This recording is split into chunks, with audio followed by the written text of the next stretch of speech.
Cameron joins me on the sofa now with Hannah Selden, who runs fitness school Pole Dynamics in Tunbridge Wells and Maidstone, and also won the professional category at the Kent Pole Championships earlier this year.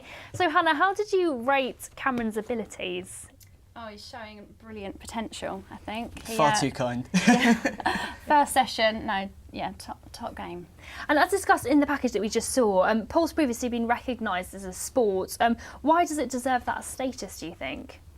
I think it's about erasing the stereotype that pole dancing has kind of created itself over the years through society or what have you, but it's not necessarily about getting rid of the stigma, because ultimately pole dancing, it will always have that traditional form of, strand, and I think we're never going to get away from that. We need to accept that. And the girls and guys that perform the more traditional side, they're actually really good at it, and they train just as high, as the athletes that we're talking about. But also it's about acknowledging the pole athletes for what they are.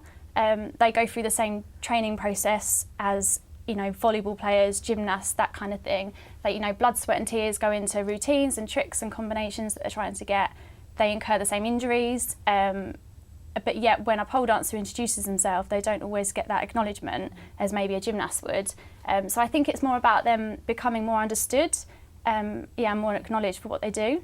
And Cameron, has your perception of it changed since you tried it out? Well, it was incredibly tiring. I mean, that shot there to get that, the number of moves that I was taught to get to that stage, and it is incredibly tiring. And I've got bruises that are coming up from yesterday to show that. I think probably the issue going forward with pole, as you were saying before, is of course getting away from the taboo of pole dancing, but you also, to get to that level of being an Olympic sport, there are several different stages that needs to go through, and one is obviously it's now been provisionally recognised, so that's the first stage of that.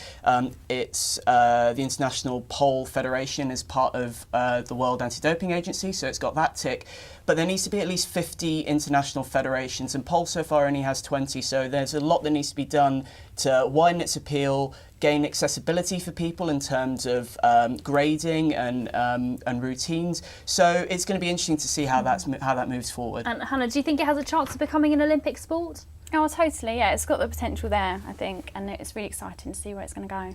And how do you train people in your classes at your fitness club, I suppose? suppose? Most girls and guys come in with no fitness or dance background at all, and so we work them through really carefully and gradually. So they start with basic holds and tricks, spins, that kind of thing, to weight bear, to build their core strength, their back strength, shoulder strength, everything comes into it. And then eventually, when they're good enough, they start performing more difficult tricks. Right, so it's quite a hard process. Oh, Thanks yeah, ever so much for yeah. coming in. Thanks a lot, worries. Hannah.